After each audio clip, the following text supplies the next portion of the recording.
Yeah, I just want a clear answer to my question. If there is an amnesty in this country which allows Thaksin Shinawatra to come back, do you believe the army, amongst other institutions, will accept it? Well, I hope that whoever wins the elections would not put Thaksin's interests before the people's and the country's. I would strongly advise against such a move. It would bring instability, it would bring more conflict. It's the last thing people need. People want their issues addressed.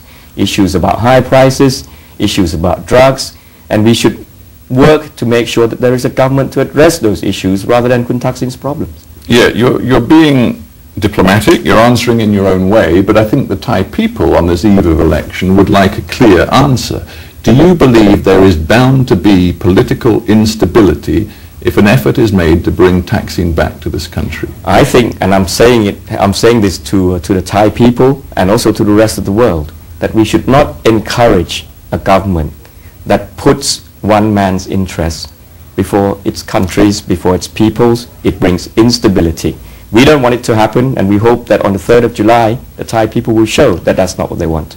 I spoke to the former Thai Prime Minister Anand Panirachan on this issue. He said he hoped, but he was not confident that the army would not intervene in the case of a Pheu Thai opposition victory. What do you think? Well, the military shouldn't intervene. You know, as I said, we should all respect the election results. Sure, but the military intervened in 2006 and booted Thaksin out. Well, it's a different situation, and I came out and against the coup. In fact, I was probably the first party leader in Thailand to come out against the coup. So your message to the army is clear. They should not for 1 second, of course, consider intervention if Yingluck Shinawatra and Pheu Thai win this election. That's right. Let the people decide on July the 3rd. Let the parliamentary process move forward. Let's strengthen our democracy. Do you believe that the military's role in politics, and let's face it, right here, right now, the military, for example, controls television stations. We have the chief of the army going on television just a few nights ago and saying, and this is a quote from him, I want to tell the media, he said, do not cause problems for this country. Do you think that sort of relationship between the military, public life and politics is acceptable? No, I think you have to put things in context. The television stations are now being run. We have an independent framework. We have an independent commission overseeing that. And we are in Why a process... does the army need to run television stations? We're in a process of reform. We've passed the law that will now set up a commission that will then reallocate these natural resources. So that's got to change. That's your message to the army, you're not anymore going to be dominant figures in the media. Would you like to take this opportunity to tell the army chief that he shouldn't be going on television and making veiled threats toward the media here in Thailand? No, he's not. I think that's very unfair on what he said. We've got stations, we've got parts of the media, some people actually here in Thailand call it fake media, which are actually inciting people to violence. That's the kind of activities he's warning about. Is that why you closed down 13 community radio stations recently, in which Human Rights Watch said was another egregious example of censorship in this country? That's not censorship. No station has been closed for its political view. Well, they all happen to be sympathetic to the red shirts. No, there's so many media sympathetic to the red shirts still operating. It's a remarkable coincidence. The 13 local radio stations were shut down and all of them happened to be sympathetic to the red shirts. Well, if you are inciting violence against the state, you're likely to be somebody who's sympathetic to the opposition. I think many of them actually seem to fall foul of the lèse-majesté laws, didn't they? That's part of the criminal code, part of the security law.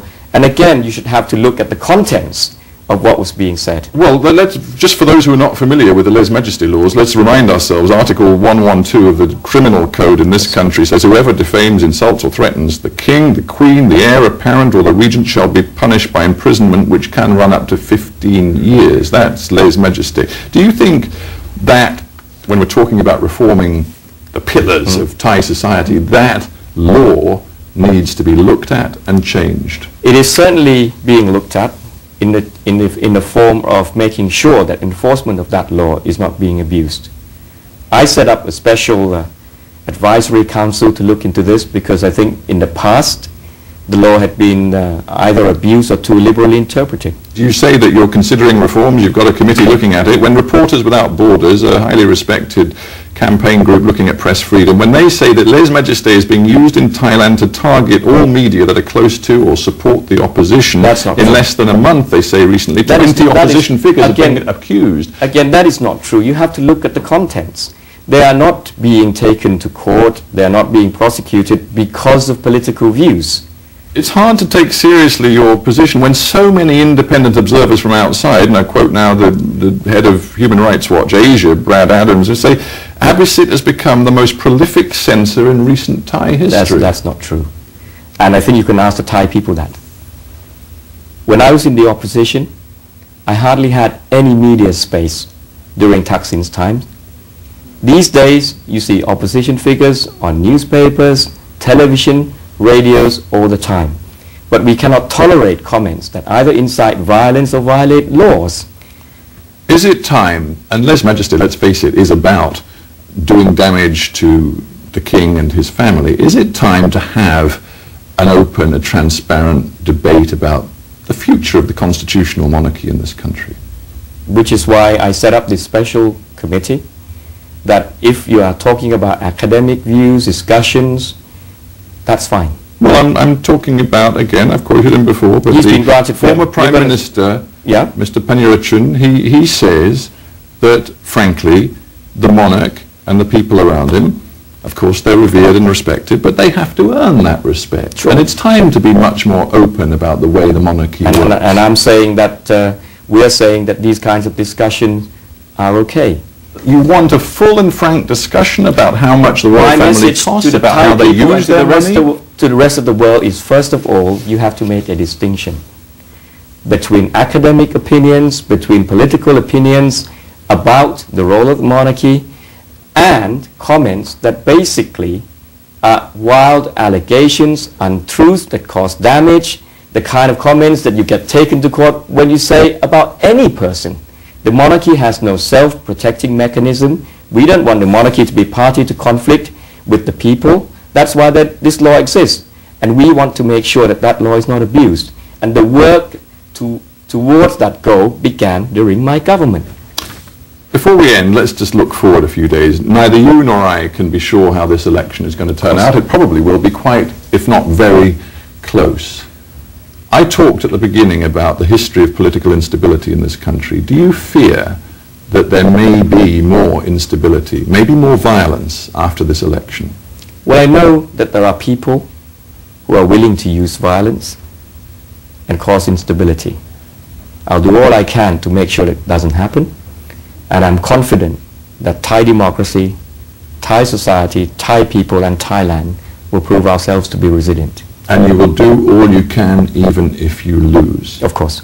And if you win, and we've talked a lot about reform and your intentions to reform, how profound will the change be in the next 4 or 5 years if Abhisit is Prime Minister of this country? I think I will certainly tackle all the structural issues.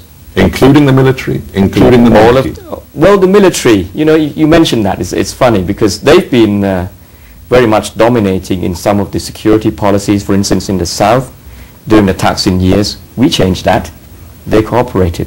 So already the work's already been begun. I will certainly move the country forward. I will certainly tackle the more difficult issues, structural issues, ones that I didn't have sufficient time in my first term in the 2.5 years during the twin crisis that we faced. Prime Minister Abhisit Vejjajiva, thank you very much for being on Hard Talk. Thank you very much indeed, Prime Minister.